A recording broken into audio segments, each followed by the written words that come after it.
What's happening, everyone? Nicky Hawkins here, West Ham Fan TV, back once again with the morning after the game before West Ham 4 Norwich nil at Carrow Road. We was there, of course.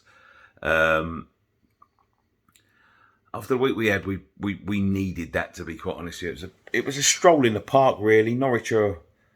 I feel sorry for them a little bit. Norwich, they've got really poor team. They've got no fight, no energy, none of that in them. And we took advantage after a really hard game on Thursday. I was a little bit nervous going in there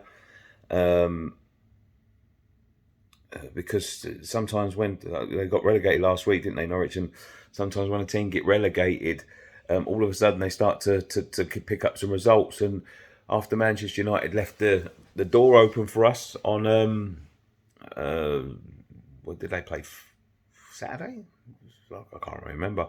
They got beat well by Brighton. It gives us an opportunity to catch them. It really does. We need to win 2 games to make sure, because our goal difference is far superior to theirs. It's like plus 10 or something now. But in reality, that could be tough, because we played Brighton, who beat them quite comfortably, and we play Man City.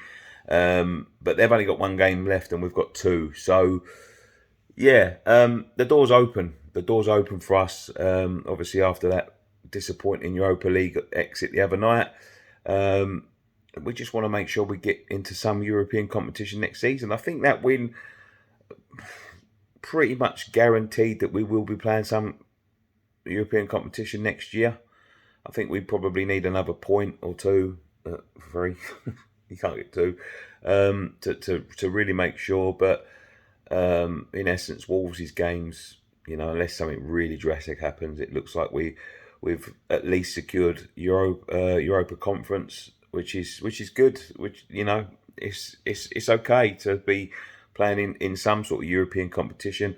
But ideally, we'll go back into the Europa League. We've had a great year of the Europa League.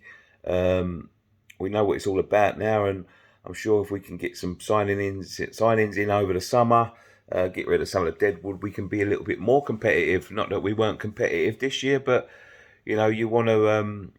We fell at the last hurdle before the final, really. So good luck to Rangers in that, by the way.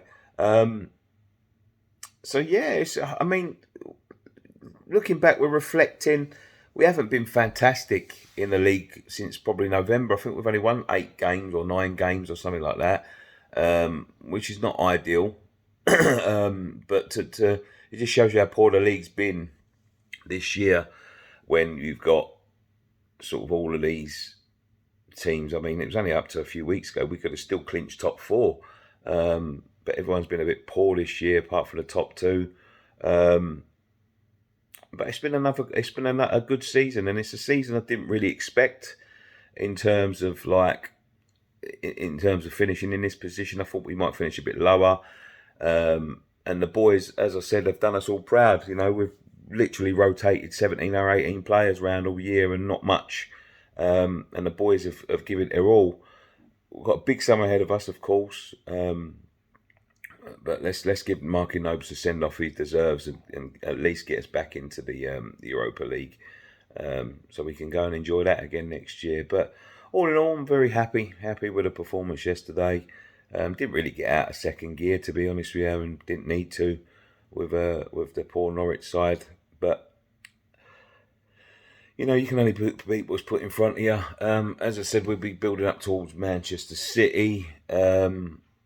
We've got some good stories for the podcast tomorrow. Obviously, been away for a week unexpectedly, but we'll let you know why all tomorrow. Friday night pint, building up towards Man City. Go and check out the fan cams for Norwich. There was only a few. We got out quite late, but yeah, it's. I'm going to do a musings later this week as well, so get involved in that.